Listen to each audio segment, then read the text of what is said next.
утро всем, кто начинает свой день вместе с программой «Утро Якутии» на телеканалах «Якутия-24» и НВК «Саха». На календаре 14 июля, среда. Это утро с вами встречаем вместе мы, Руслан Ачиров и Полина Долинская. Друзья, если вы досмотрите нашу программу до самого конца, то вы узнаете, насколько и за что могут оштрафовать водители электробайков. Мы расскажем вам о новой популярной фотозоне в Нюрбе. Также, как с пользой занять ребенка в летние каникулы и как сохранить остроту зрения. А также хотелось бы напомнить, что мы работаем в прямом эфире. По номеру WhatsApp 8 914 273 44 88.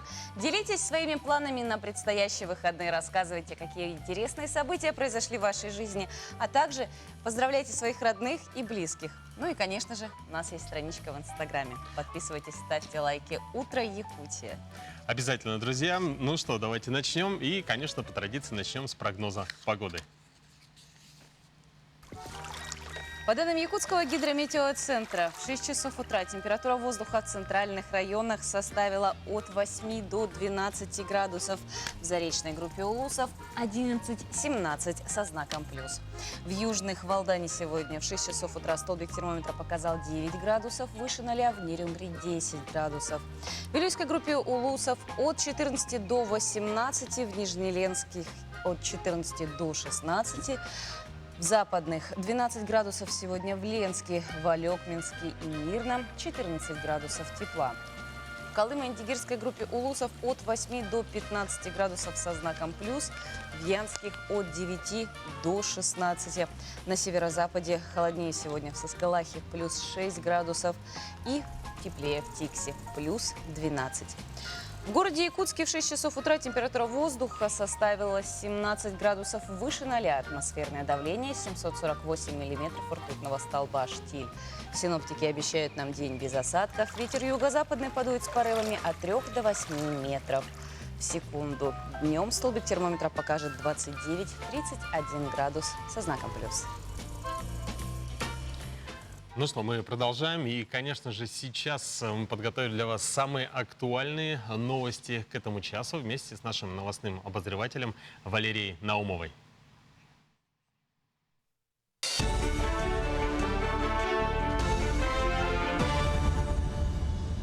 Доброе утро! В эфире новости, в студии Валерия Наумова. Родные братья и сестры получили приоритетное право зачисления в одну школу или детский сад, вне зависимости от места их регистрации. Соответствующие поправки в Семейный кодекс Российской Федерации вступают в силу. Ранее проживающие в одной семье и имеющие общее место жительства дети имели право преимущественного приема на обучение в государственной или муниципальной образовательной организации, в которых обучаются их братья или сестры. Эта норма создавала бюрократические проблемы тем, что необходимо было доказать родство между детьми, пояснили законодатели. Теперь такое условие будет отменено. Также сейчас в республике идет второй этап приема детей в первый класс на 21-22 учебный год. Он предназначен для детей, не проживающих на закрепленной территории. По итогам первого этапа в муниципальные общеобразовательные учреждения зачислено всего 14 639 детей, в том числе 5380 человек в городе Якутске. Приказы о приеме детей в муниципальные общеобразовательные учреждения по закрепленной территории были изданы в период с 1 по 5 июля текущего года. Напомню, второй этап начался с 6 июля и будет длиться до момента заполнения свободных мест, но не позднее 5 сентября. В улусах республики такого ажиотажа нет. У нас проблемная зона всегда это город Якутск. И в этом году примерно на 1000 детей больше, чем в прошлом году в городе Якутске. Но это естественный вариант, когда идет миграционный процесс. Поэтому в этом году в городе Якутске открылись 14 дополнительных первых классов. Это СОШ номер 5, Саха политехническая школа, 21-я школа, СОШ номер 24, СОШ 35, ЯГНГ. Ну и 2 класса в вновь созданной образовательной организации гимназия «Центр глобального образования». Оформление социальной карты жителей республики началось в Якутии. Жители пилотных территорий, относящиеся к льготным категориям населения и достигшие 14 лет, могут оформить карту жителей республики до 1 октября этого года. К ним относятся пенсионеры, инвалиды, многодетные семьи, ветераны тыла и труда, дети войны, проживающие в Якутске, Нерюнгри, Мирном, Нюрбе и селе Бердигистях. Карта жителей Якутии – это полноценная банковская карта с технологией бесконтактной оплаты. Поэтому ее можно использовать для любых расчетов. Она заменяет удостоверение, подтверждающее льготный статус во всех организациях, подключенных к проекту. Оформить карту жителей Якутии можно онлайн. Тем временем в Мирнинском районе власти продолжают оказывать помощь людям, попавшим в трудную жизненную ситуацию. Действует муниципальная программа «Социальная поддержка населения». Общая сумма финансирования текущему году составляет более 20 миллионов рублей. Из них почти половина – средства республиканского бюджета. Они пойдут на программу поддержки местных инициатив. На этом это все новости. До встречи. Доброе утро, это «Утро Якутии» на каналах Якутия-24 и НВК Саха. Сегодня у нас среда, это середина недели, поэтому как нельзя, как всегда, да, как никогда нужно быть именно бодрым именно в этот день. И мы предлагаем вам сделать нашу разминку. С кем? Светлана Кобякова, наш тренер, покажет вам простые и несложные упражнения с элементами ушу. Друзья, повторяйте вместе с ней, и пусть ваше утро будет бодрым. Доброе утро, дорогие друзья! Приглашаю вас присоединиться к моей... И теперь начинаем разминать свой позвоночник. Колени мягкие. Делаем повороты вправо-влево. Вкручиваемся и ощущаем, как разминается позвоночник в грудном и поясничном отделе. Теперь заглядываем на противоположную пятку, скручиваемся больше. В конце поворота выдох. Хорошо, закончили. Еще одно упражнение на позвоночник – это журавль, пьющий воду. Руки сложили на живот, колени мягкие. Вдох, вниз сначала идет поясница, грудь, плечи, голова. Вверх, поясница, грудь, плечи, голова. Пропускаем волну по позвоночнику от копчика до основания черепа. Ощущаем, как волна передается от позвонка к позвонку. Дышать не забываем. Вдох, выдох. Вдох, выдох. Отлично. И теперь обратное движение. Черепаха выглядывает из панциря. Вниз сначала идет голова, плечи, грудь, поясница. Идем до самого низа. И дойдя до низа, сначала вверх идет голова, плечи, грудь, поясница, копчика. И в последний раз давайте. Вдох, выдох, дышать не забываем. Вдох, выдох. Поднялись. Хорошо. Стряхнули. Напряжение со спины. Теперь разминаем тазобедренные суставы движениями из стороны в сторону. И поехали круговые движения. И сань, сыу. Обратно. И сань. Теперь разминаем колени. Поставили ноги вместе. Ладони положили на колени. Ладонями помогаем коленям вращаться. Поехали. И сань, сыу. В обратную сторону. И сань, сыу. Открываем, закрываем. И сань, сыу. В обратную сторону. И сань, сыу. Хорошо, выпрямили ноги. Мягко давим на колени, ощущая, как растягиваются подколенные связки. Чуть согнули колени, чуть округлили поясницу. Выпрямляемся. Стряхнули ноги. И теперь разминаем лодыжки. Поехали, вращаем ногой. И сань, сыу. Обратно. Сань, сыу. Поменяли ногу. И сань, сыу. Обратно. Сань, сыу. Ну что ж, мы сделали простейшую суставную гимнастику. Теперь давайте настроимся на позитивный рабочий день. Ноги поставили на ширину плеч, колени мягкие, поясницу расслабили, плечи свесили вниз, Макушкой тянемся с едва заметным усилием к небу. Ладони можно сложить на пупок. Прикройте глаза. Вспомните самый счастливый момент жизни. Внутренне улыбнитесь и наполните энергией улыбки все свое тело, все пространство вокруг себя, спереди, сзади, слева, справа, сверху, снизу. Сияйте своей энергией улыбки, освещайте все вокруг, как солнце. И опускаем руки, приставляем левую ногу к правой, выпрямляем ноги.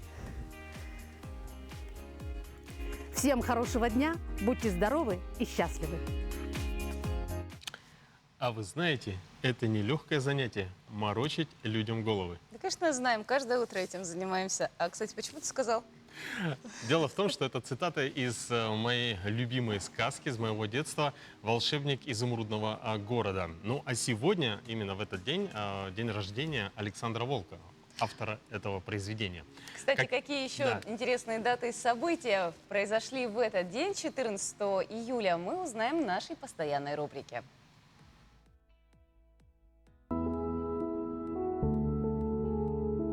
14 июля – день взятия Бастилии. В 1789 году восставшие парижане штурмом взяли крепость-тюрьму Бастилию, символ королевского деспотизма. Событие считается началом Великой Французской революции. По народному календарю западный ветер 14 июля приносит дожди. Если звезды ярко сияют, а утром на небе появились тучи, это к сильной грозе. 14 июля 1099 года участники Первого крестового похода начали штурм Иерусалима. В этот же день, в 1700 году, подписан Константинопольский мирный договор. Документ скреплял перемирие между Россией и Турцией на 30 лет. 14 июля 1896 года на Всероссийской выставке в Нижнем Новгороде представили первый русский автомобиль. У него был двигатель внутреннего сгорания, и машина развивала мощность 1,5-2 лошадиные силы. 14 июля 1903 года ввели в эксплуатацию Транссибирскую магистраль. Расстояние по ней из Москвы до Владивостока более чем 9288 километров. 14 июля 1909 года состоялось официальное открытие Кавказской ривьеры, первого санатория в Сочи. В этот же день, в 1941 году, впервые в бою применили знаменитую ракетную установку «Катюша». 14 июля 1946 года вышло в свет первое издание книги доктора Бенджамина Спока «Уход за ребенком и его воспитание». Книга принесла автору мировую славу. 14 июля 1743 года родился Гавриил Державин, русский поэт эпохи Просвещения, государственный деятель. В этот же день, в 1862 году, родился Густав Климт, австрийский художник, основоположник модерна. 14 июля 1891 года родился Александр Волков, советский писатель, автор серии книг о волшебнике изумрудного города. В 1942 году в этот день появился на свет Хавьер Солана, испанский политический деятель, ученый-физик. Именины в этот день празднуют Алексей, Ангелина, Аркадий, Василий, Иван, Константин, Демьян, Кузьма, Лев, Никон, Павел, Петр и Тихон. Велоспорт становится все более популярным среди якутян. Многие даже заменяют автотранспорт, ну, по крайней мере, в теплое время года. Ну а для жителей Мирного, Айхала и Удачного в эти дни объявили веломарафон. В Мирном он пройдет с 12 по 18 июля, в Айхале, Удачном и Ленске с 19 по 25 июля. Марафон посвящен Дню алмазодобытчика и организован профалмазом. По условиям акции участвовать в ней могут члены профсоюза старше 18 лет. Веллеры должны посетить 8 точек. В Мирном, например, нужно сфотографироваться у памятника трубки «Мир», возле 3-й обогатительной фабрики, на Вилюйском кольце и других достопримечательных местах. Фотографии размещаются в социальные сети. Результаты будут известны после окончания веломарафона. 18-го у нас заканчивается по городу Мирному, 19-го будут известны результаты. По Айхалу, Удачному и Ленску 25-го у нас идет окончание конкурса в этих площадках, и 26-го будут озвучены результаты. Ну и наряду с велосипедами популярными также становятся и различные мотики и электробайки. На дороги и тротуары города массово выезжают любители покататься с ветерком. Ну а часто это, конечно же, подростки или лица, не имеющие водительских прав. Но не все знают, что в России вступили в действие поправки в правила дорожного движения, по которым водители мотиками и мотороллерами могут быть граждане, достигшие возраста от 16 лет, а также имеющие удостоверение на водительские права категории М. Что грозит водителю мопеда без прав и несовершеннолетнему водителю, мы узнаем в нашем следующем сюжете. С наступлением тепла у инспекторов ГИБДД прибавляется хлопот. На улицы города массово выезжают водители малогабаритных мобильных средств – скутеров, мокиков, электробайков. Чаще всего любители быстрой езды относятся к своим транспортным средствам как к игрушкам, забывая о том, что, садясь за руль, они становятся полноправными участниками дорожного движения. Средства индивидуальной мобильности, то есть те же самокаты, которые, опять же, имеют электродвигатели, так называемые, да, то есть батарейки, да, определенного киловатта, и которые, опять же, должны предусматривать категорию для водителя данного транспортного средства.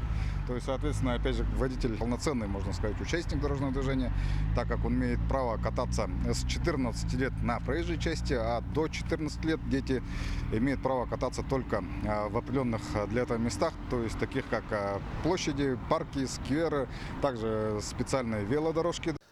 Часто люди берут подобные средства передвижения на прокат, покататься час-другой ради развлечения. Но с прошлого года для того, чтобы оседлать скутер или электробайк, владелец проката должен потребовать у клиента водительское удостоверение с открытой категорией М.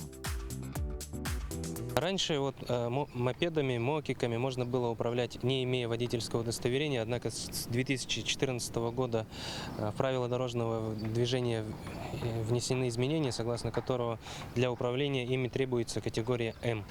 Добросовестные владельцы прокатов так и делают. Просят предоставить удостоверение, надеть шлем и другие средства защиты. Объясняют, где можно и где нельзя кататься.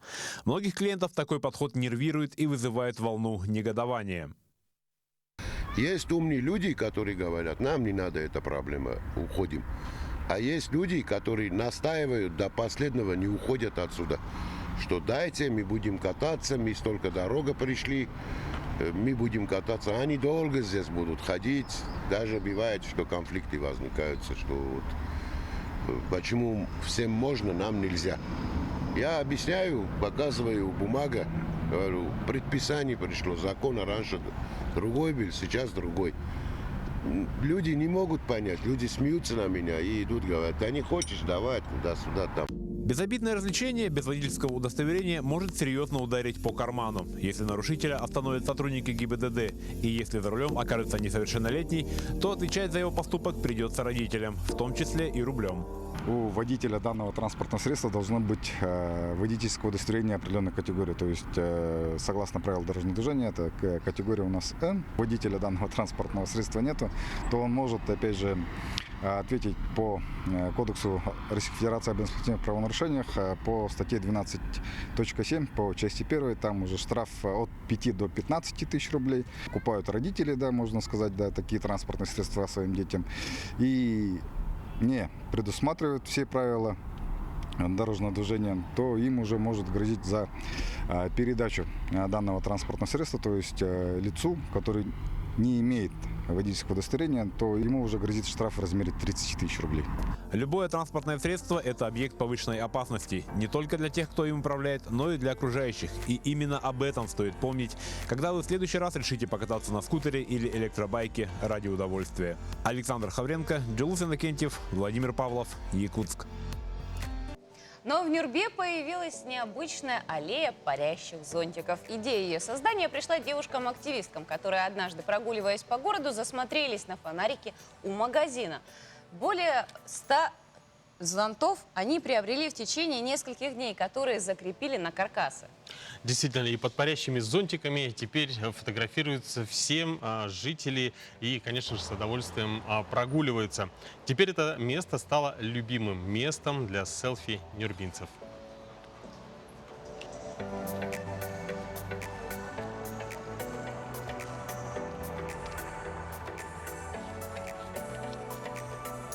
это мимолетная идея.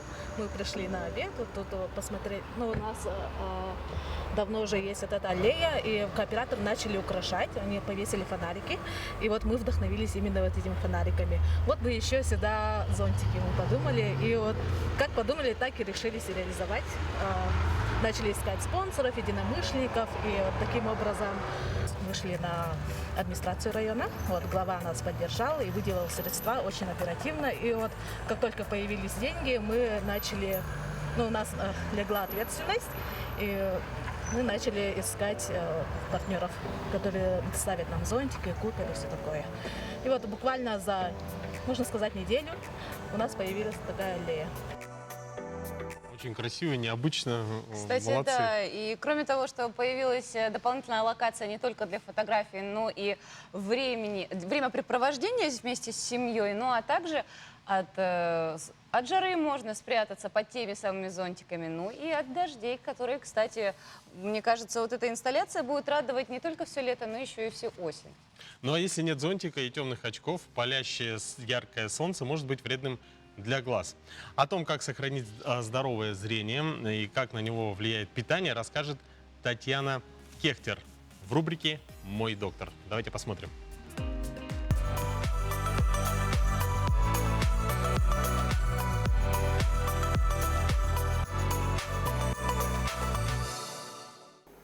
Доброе утро! Сохраните здоровое зрение. Вот несколько правил, придерживаясь которых это можно сделать. Посещайте офтальмолога. Регулярное обследование зрения поможет увидеть проблему на раннем этапе. Питайтесь правильно. Здоровое питание поможет сохранить здоровье всего организма и глаз в том числе. Защищайте глаза. Не забывайте о защитных очках во время работы или уборки. Ограничьте экранное время. Длительная зрительная нагрузка на близком расстоянии может вызвать дискомфорт, утомляемость. Носите солнцезащитные очки. Защищайте глаза от ультрафиолетового излучения. Очки необходимы особенно тем людям, которые работают на улице, перенесли операцию по поводу удаления катаракты, принимают лекарственные препараты, повышающие чувствительность глаз к солнечным лучам. Контролируйте уровень глюкозы крови. Постоянное употребление в пищу животных жиров и продуктов, богатых глюкозой, может привести не только к диабету второго типа, но и таким болезням глаз, как диабетическая ретинопатия, катаракта и глаукома. Резкое повышение уровня глюкозы в крови может вызывать изменения в структуре хрусталика, которые ведут к снижению зрения. Откажитесь от вредных привычек. Табак негативно влияет на здоровье глаз. Эта привычка приводит к катаракте и способна увеличивать риск повреждения сетчатки. А регулярное употребление спиртных напитков провоцирует повреждение зрительного нерва и способно привести к неизлечимой слепоте. Держите под контролем артериальное давление и уровень холестерина в крови. Высокое давление способствует развитию повреждения сетчатки. При повышенном давлении повышается риск появления глаукомы, которая может привести к полной потере зрения. Берегите свое здоровье, будьте здоровы!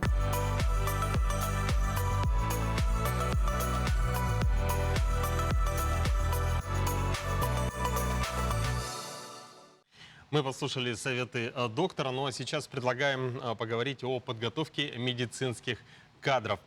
Где их готовят, как поступить в медицинский вуз и какие специальности наиболее востребованы. Об этом мы поговорим с нашим гостем. Семен Гаврилев, ответственный секретарь отборочной комиссии Медицинского института Северо-Восточного федерального университета, кандидат медицинских наук, доцент кафедры общей хирургии. Семен Николаевич, здравствуйте. Доброе утро. Доброе утро. Началась вступительная пора. Вот чем нынешняя приемная комиссия отличается от предыдущих годов? Пандемия как-то повлияла на спрос именно вакансий и вообще престиж именно докторской профессии?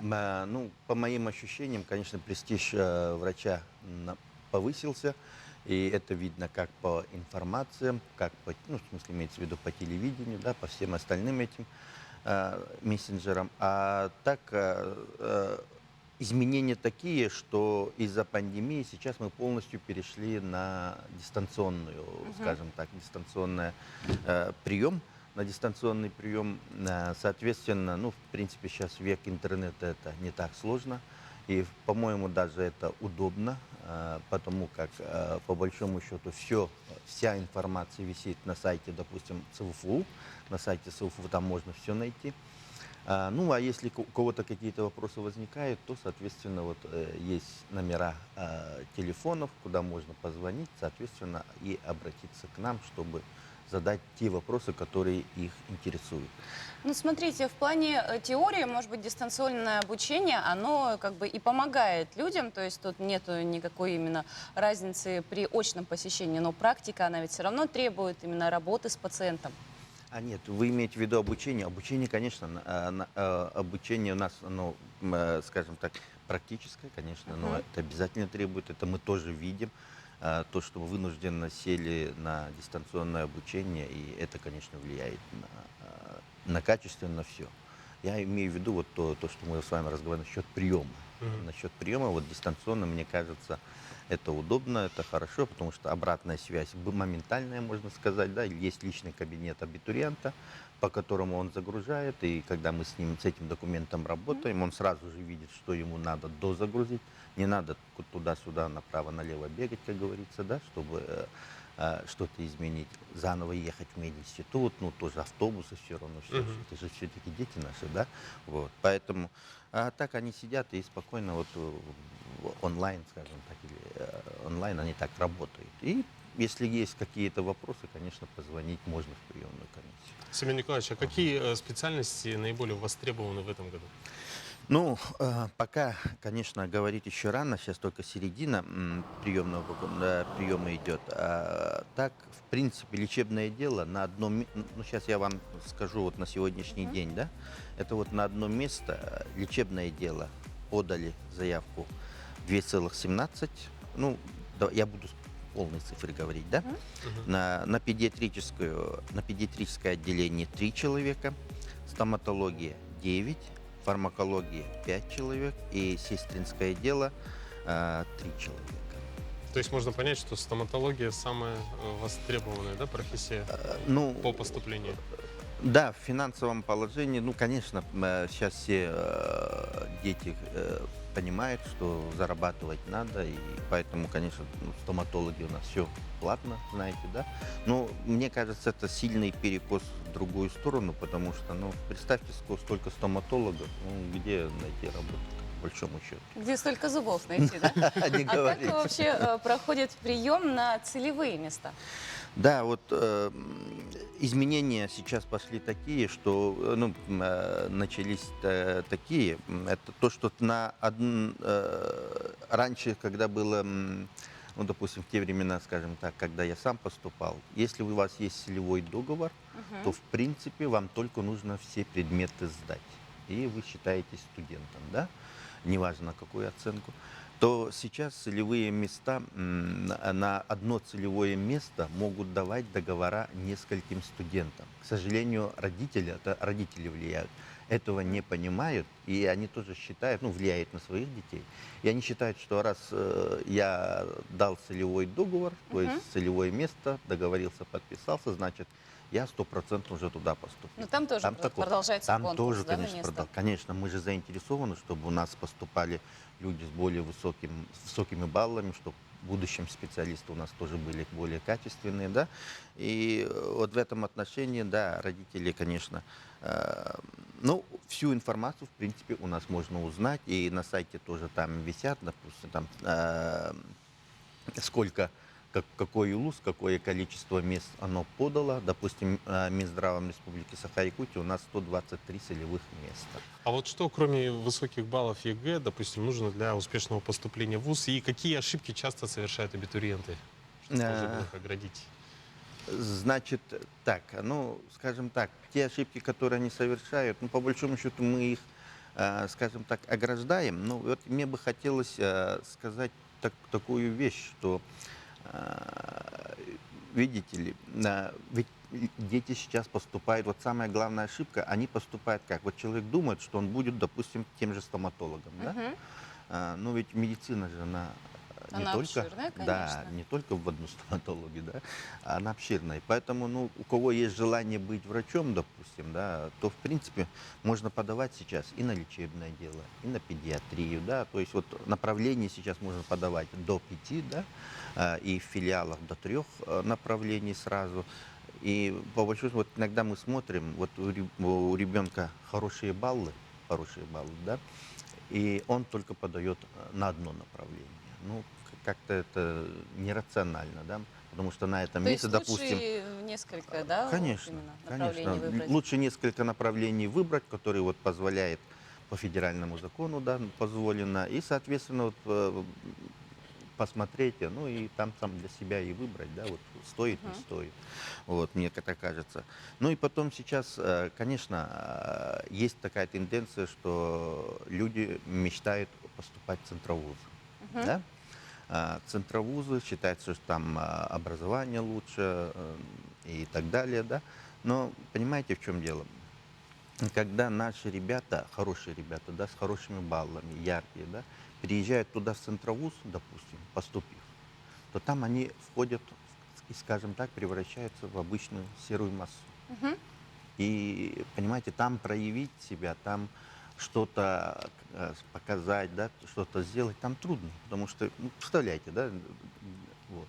Здесь же у нас, это же наши ребята, мы же их знаем, да, они к нам поступают со школ, у нас ведь профориентационная работа тоже идет, да, то есть мы, в принципе, по большому счету знаем и тех детей, кто в школах, как учатся, да, и вот они поступают, допустим, если они поступают к нам, то здесь у них все возможности раскрыться и по большому счету проявить себя, выявить себя, это здесь намного лучше. Как говорится, где родился, там и пригодился. Да, дома и стены помогают, да, вот в этом плане. Спасибо вам за такую интересную беседу, друзья. Не забывайте, что сейчас именно идет приемная кампания в вузы, а также в колледжи медицинские. Так что, друзья, делайте правильный выбор. Ну и, конечно же, ориентируйтесь не только на свою мечту, но и на свое личное призвание. Ну и мы желаем всем абитуриентам удачного поступления. Ну а далее в нашей программе новости.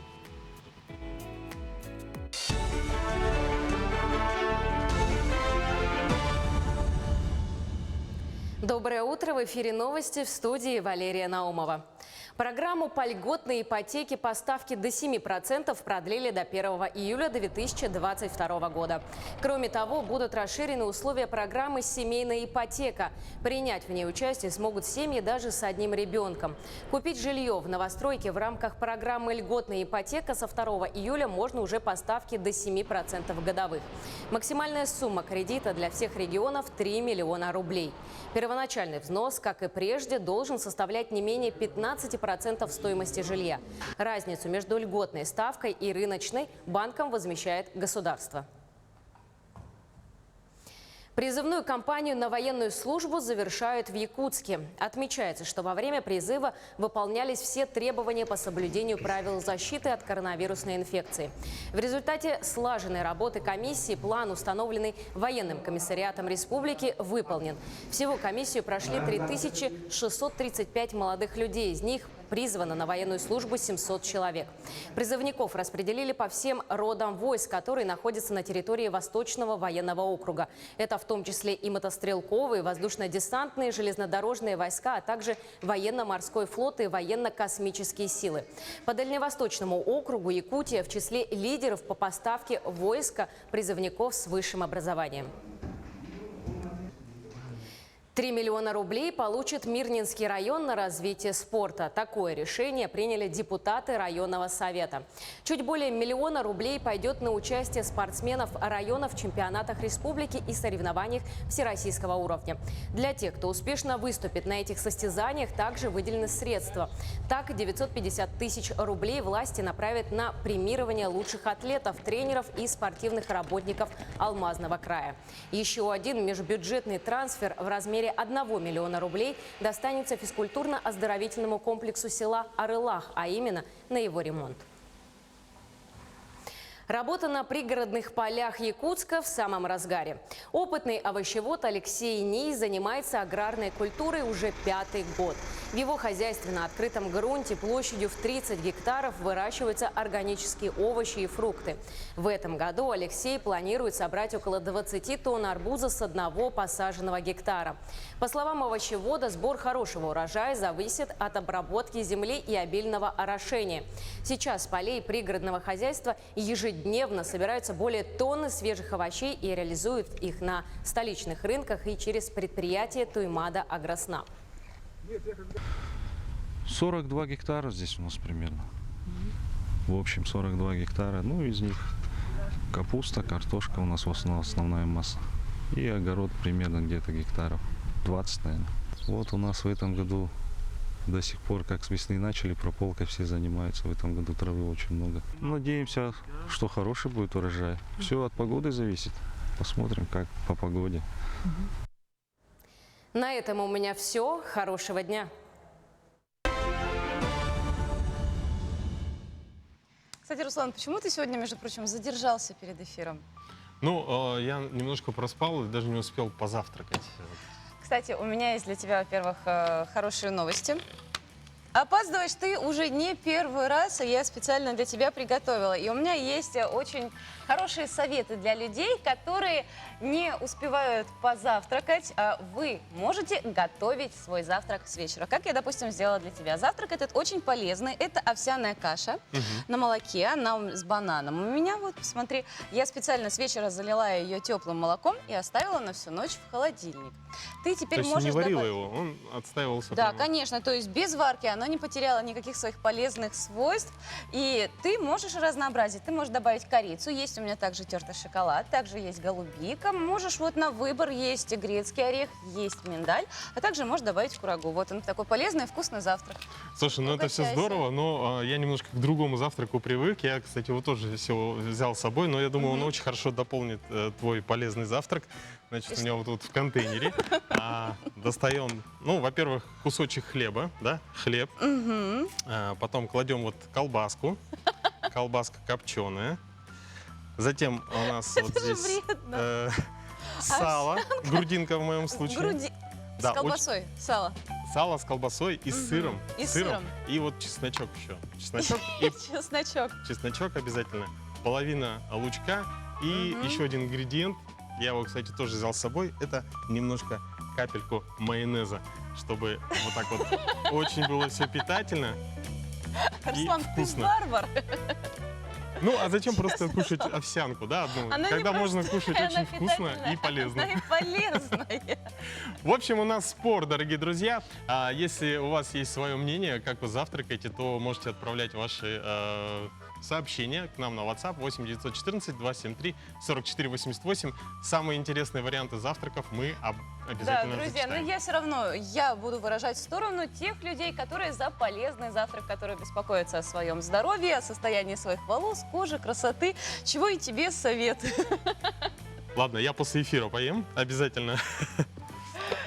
Хорошо, друзья, ну, кроме хорошего завтрака, есть еще и психологи говорят, что некоторые вещи дополняют нашу жизнь именно теми приятными моментами. То есть ваша трапеза должна быть вкусной и приятной. Вы также можете разнообразить ее, любоваться на красоту на столе, красивой, правильной сортировкой этого стола. А для того, чтобы у вас радовали те самые растения, друзья, нужно, во-первых, знать правила, как вот именно высаживать, растить и беспокоиться об этих вот растениях. И вот сегодня в нашей рубрике «Подворье» вы можете узнать несколько хороших и правильных лайфхаков, которые нам расскажут наши участники. Сегодня в 10:30 на телеканале «Якутия-24» смотрите программу «Подворье». Ну, а житель Пскова Илья Герасимов покорил интернет фотографиями, на которых он проплыл по реке Великой на зеленом Ламборгини. А владелец автомобиля-амфибии рассказал журналистам, как ему пришла идея создания необычного транспортного средства. По словам Ильи, занимается модернизированием своих автомобилей он уже несколько лет. Раньше изобретатель приспосабливал машины к поездкам по лесу при помощи монтажной пены и других подручных средств. На обновление же машины-амфибии Илья потратил примерно пару месяцев. Зимой в гараже я тихонечко закрылся и начал примерно рассчитывать законы физики, гидродинамики и, в принципе, создал вот такую вот своеобразную конструкцию. Двери здесь открываются свободно, автомобиль стоит на воде по вот этот уровень, вода туда не попадает. Для работы с автомобилями Илья с женой Татьяной купили гараж, который отремонтировали и приспособили под мастерскую. Там псковский Кулибин и занимался разработкой новых проектов. Понравилось ламборджини, он сделал ламборджини. Вот. Захотел он плавать по реке, он сделал амфибию вот эту и вот плавает. По лесам любим гонять, поэтому сделал вот Ниву, вот такую багги. Ну, он такой изобретатель, вот, он не может на месте сидеть.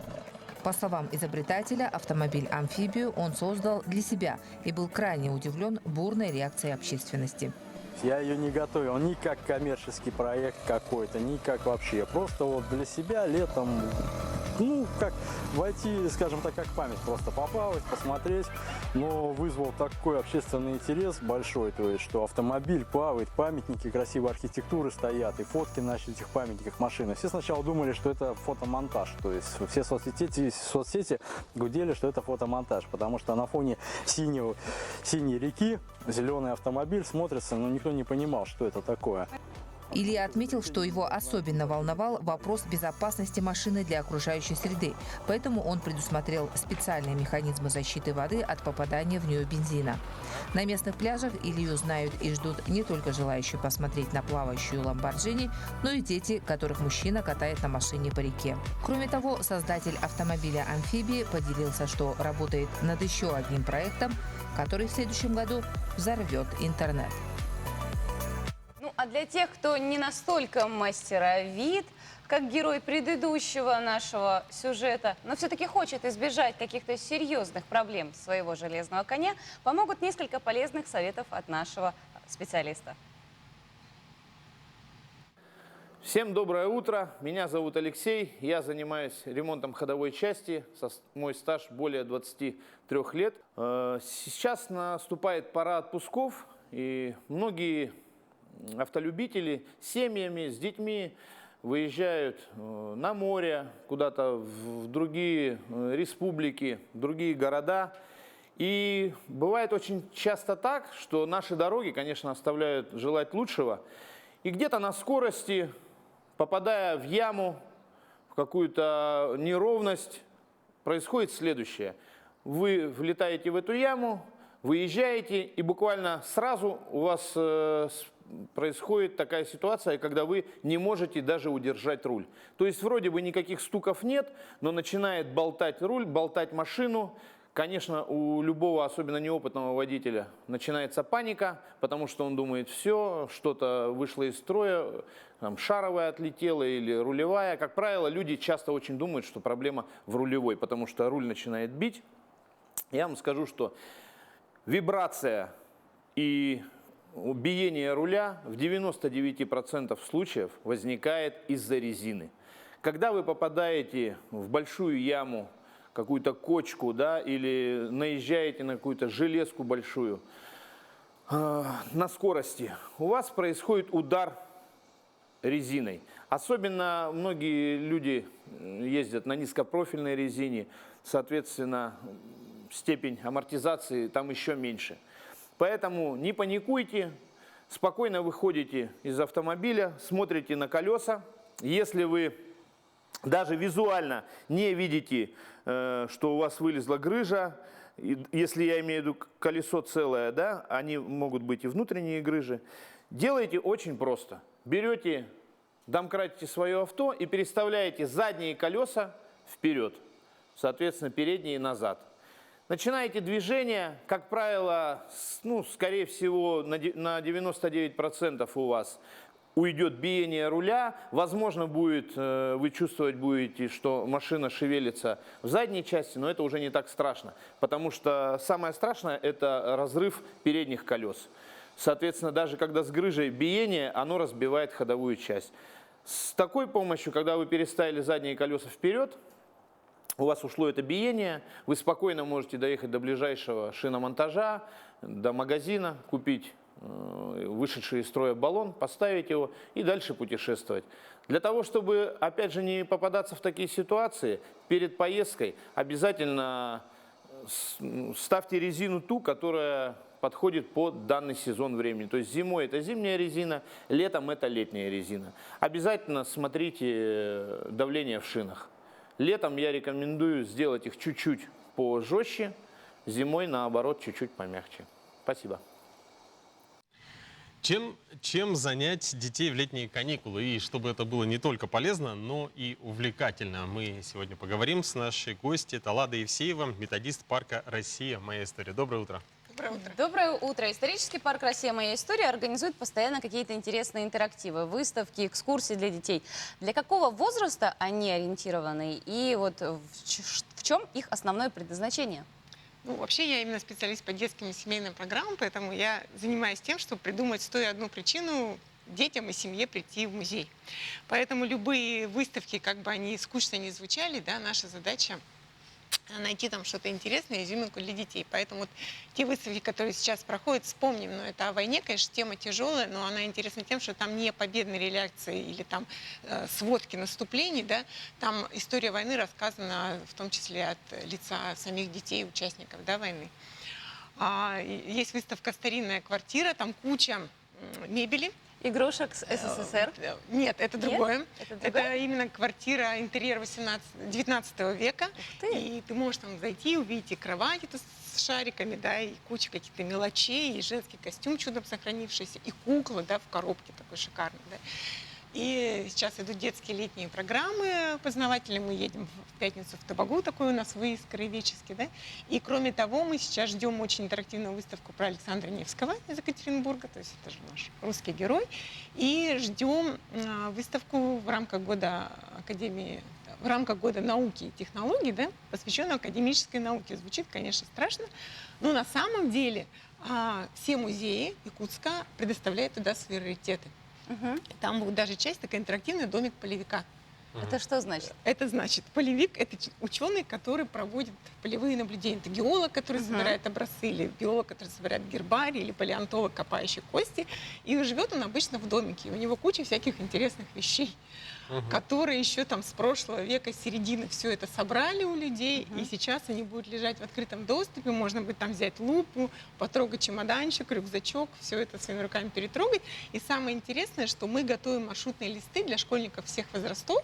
То есть это такой мини-квест, ты приходишь, берешь эту книжечку и идешь по ней, узнавая неожиданные факты. Да? И, может быть, выходишь с этой выставки уже с желанием самому стать таким исследователем. Такие интересные проекты. Как они рождаются и кто является вот двигателем идей? Как я говорю, мне нельзя уходить в отпуск, потому что как только я выключаю этот режим «беги-беги», сажусь. О, слушай, а вот это еще же можно сделать, да, и все. И потом я уже не успокаиваюсь, пока я это не сделаю, и коллеги тоже активно подключаются, да, давай, вот так это получается. То есть это больше ваши авторские программы, да? Ну, как сама идея, да, потому что я наиболее свободна, наверное, в отделе, меньше всех беру на себя рутины, вот. Чтобы, конечно, их реализовать, нужно усилия всего парка. Вы сегодня не с пустыми руками, у вас интересные экспонаты. Очень интересно, и такие разнообразные, причем у вас экспонаты. А расскажите, вот смотрите, мне очень понравилось вот это. Можно мы с этого начнем? Я с этого да. Как девочка я заинтересовалась аксессуаром вот таким. Это малая часть, есть такое понятие портфель экскурсовода. В общем, мы еще с того года решили, что для того, чтобы прикоснуться к истории, не обязательно приходить в парк. В том году это было просто невозможно. Вот, что история должна приходить к тебе. Тем более мы живем в городе, которому без малого 400 лет. И мы придумали проект исторических прогулок. Не экскурсий стандартных, монолог.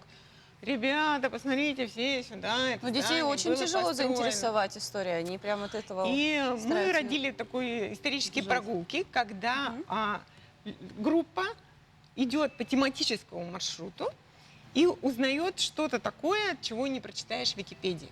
Причем это не просто, я говорю, узнает в режиме монолога. В режиме диалога мы задаем очень много вопросов, люди получают баллы, и в конце от наших партнеров, там, Сахабул, Камелек и других, они еще получают призы за правильный ответ или просто за какую-то там догадливость. И поскольку маршруты тематические, то мы используем максимум реквизита, что тоже очень нравится и детям, и взрослым. Говорите, как заинтересовать детей? Взрослые с удовольствием точно так же за все это хватается, играет в крокодил. Что это за блестяшка? Блестяшка. Блестяшка — это кусок космической обшивки, который участвует в маршруте у якутской интеллигенции. Да, мы рассказываем о Юрии Шафере и показываем, загадываем его, да, институт космофизики через это Та самая детали космическая кораблей, обшивка. которые падают у нас в Якутии, да. Мы ее нашли в Нерингаре, отпилили, да. Это у нас весы, которые символизируют необычный автопортрет Страшного Суда, если вы знаете, в Преображенском соборе. Да, есть такое. Да, есть такое. Этим мы загадываем Далана и Шаламова, которые тут строили, да, по неволе. Это у нас геологи, Оказалось в том бы, да, числе и все-таки Бродский. простой гвоздь. Нет, это Бродский, Горбовский. Это у нас Соруна Малон.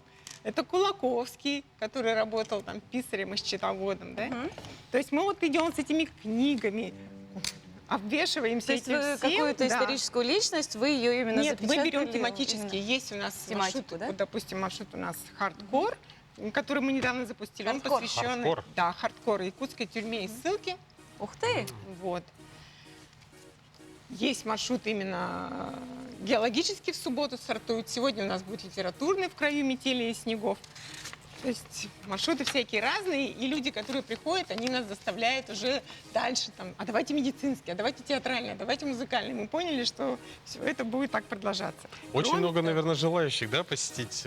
Как вообще происходит заявка? Ну, обычно, да, либо в моем инстаграме, либо в инстаграме парка мы даем анонс, идет запись на 15 человек, как мы это дело отрубаем, хотя нам пришли радиогиды, такие суперудобные девайсы, позволяющие не бежать прямо непосредственно за гидом, да, а можно вообще отойти на расстояние метров 10. И все там прекрасно слышать. И послушать индивидуально. Да. Но все равно люди все идут плотно к нам, потому что, я говорю, там уже постоянно что-то показывается, Так это тоже талант заинтересовать, именно организовать. И кроме того, мы сейчас запускаем именно для детей квесты. Кстати, мы еще знаем, что ваши проекты участвуют во всевозможных конкурсах. Ну, не всевозможных. Всероссийских? В разных. Ну, всероссийских, да.